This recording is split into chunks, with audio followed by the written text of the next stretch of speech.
Bath and night had been something of a roller coaster for her. It had all started so well, before it had taken a turn for the worse. Susan wasn't sure what to make of it all. The hateful words that had been thrown around, the secrets that had been spilt. But then, perhaps now was not the time to try to unpick it. Perhaps it was best to leave it until tomorrow, to sleep on it and to look at it again with fresh eyes. Yes, that was what she would do. And besides, she had a garden full of guests she didn't want to disappoint. Placing her still throbbing feet back on the carpeted floor, Susan leant forward to examine herself in the vanity table mirror. Her shoulder-length blonde hair had been pinned up by the hairdresser earlier in the day, and thankfully, it still remained in place. Her makeup, however, hadn't fared as well. A streak of black mascara was smeared under each eye from the angry tears she had shed. Licking her index finger, she expertly eliminated the smudges. If only it was that easy to do in life, she thought. With a resolved shake of her head, Susan shoved away the remaining sadness, the annoyance which still lingered. She didn't want the entire night to be completely soured by what happened earlier. It was still salvageable, she hoped. Today, her birthday had become something of a turning point, a precipice for Susan. She had felt an increasing pressure as the day had neared. It was as though time itself was closing in on her, not just for her birthday, but for her life.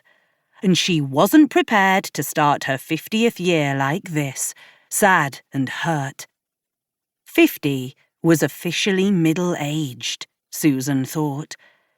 She could no longer pretend to be 30, to ignore the signs of aging which were unavoidably creeping up on her.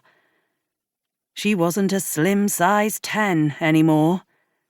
The menopause, which had reared its ugly head a couple of years ago, had added a good few inches to her waist, and a good few pounds to the scales. The once cute laughter lines framing her eyes were now unattractively deep-set, and she felt that they often made her look as though she were scowling. Then there were the grey hairs which appeared overnight and seemed to have a mind of their own, shooting up and out of her scalp as though they had been electrified. These she had to have professionally dyed blonde every 6 weeks. It was the tightening rope of age that had led to Susan re-evaluating her life. And it was during this re-evaluation that Susan had decided she wanted a change, to do something spectacular. And tonight she was planning on making a big announcement to tell everyone of her plans. She just hadn't found the right moment yet. But she would. In fact, she was going to do it now, this very moment. That would certainly rejuvenate the party and distract the guests from the earlier hiccup. With a renewed sense of purpose, Susan seized her glass and downed some of its contents. Dutch courage, she told herself. With a wince, she slid her feet back into her shoes and rose. Clasping her glass, she exited her bedroom. At the top of the stairs, Susan paused. From the relative darkness inside the house, she had a perfect view of the party below, through the arched floor-to-ceiling window. Several guests were clustered together outside the marquee, cigarettes in hand, whilst waiting staff dashed about with trays of canapes and empty glasses. Music, upbeat and loud, drifted up to greet her. It was this window, Susan recalled, with its unhindered view across the garden and beyond that to the South Downs, along with its very grand central staircase, which had enticed Susan away from London.